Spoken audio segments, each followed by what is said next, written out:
We called it Papa's Hill, but given what y'all call hills in this area, it was a mountain. And most of it was owned by my grandfather, hence Papa's Hill. It was our playground. It was my salvation. Because when life got too much, when I could no longer stand to be around my brother or my mother, when the bullies got too oppressive, when the relationships failed, I would climb up the mountain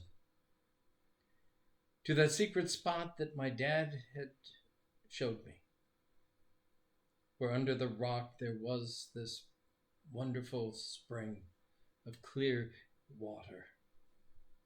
And there I would take a glass and I would sit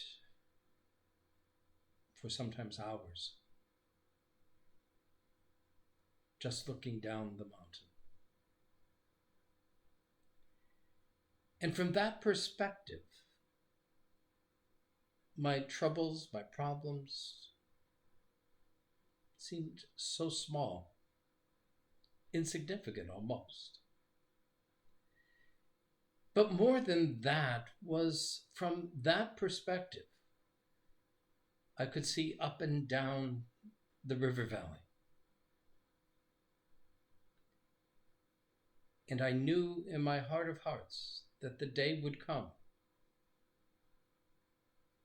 when that river would take me away to new adventures far from that place. In a sense, from that perch, I could see the yet of my life. And it was enough to sustain me. Enough to get me to climb back down the mountain and face whatever I had to face. Because I had seen the yet. This was not all there was. Transfiguration has always been for me a very special day. And in the Lutheran tradition, that is what we celebrate on this day. It was the day of my ordination. The festival, not the date. But it has always been my anniversary in my head. Because on that day, from that mountaintop experience of ordination, surrounded by family and friends, I could see the yet. I could see a future in the church, in family. It was enough to sustain me in those early days of ministry and family life. The yet. A glimpse of what is yet to come. And that is what Transfiguration was. You may remember the story. Jesus takes Peter, James, and John up a high mountain, and there he is transfigured, transformed, dazzling white. And he's joined by Moses and Elijah, the two-thirds of the Hebrew Scriptures, the Torah, the law embodied in Moses, and the prophets embodied in Elijah. There he takes his place in the midst of all that is holy. It's no wonder that Peter, James, and John want to build shelters and savor that moment, capture it forever. It is then when the voice speaks from heaven, "This is my son, the beloved, listen to him." I'm not sure that Peter, James, and John got the point, but we do. We can't stay on the mountain. But there, in those words, Jesus was reminded of who he was. Those were the words that were spoken at his baptism. It was there that he first saw the yet. And now, halfway through his ministry, he is reinforced with that. It is enough for him to climb down the mountain.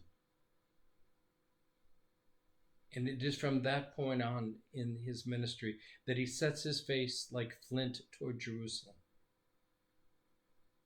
knowing full well that a cross awaits him. But for that instant on the mountaintop, he not only saw his death, but he caught a glimpse of the resurrection. One of the things that scholars have often speculated is that this story is really a post-resurrection story that the gospel writers just stuck back in. I think it is a picture of the resurrection. And it is that yet that follows the cross that enables Jesus to do what Jesus is about to do, to die, only to live again. And it is that promise, that yet, that we inherit.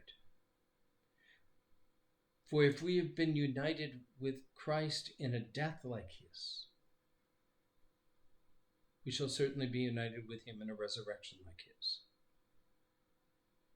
That glimpse from Transfiguration Mountain is our glimpse of the yet. And in the face of all we are encountering these days, the fears, the anxieties, the craziness, the chaos of waking up every morning wondering, what now? There is the yet. That at the end of all of this, we are still the beloved of God. And God will wrap us in God's arms and keep us safe. But we have seen the yet. We have caught a glimpse. Every time we come to the table, it is a foretaste of what is yet to come. Every time we baptize, we hear those words, "You are the beloved of God."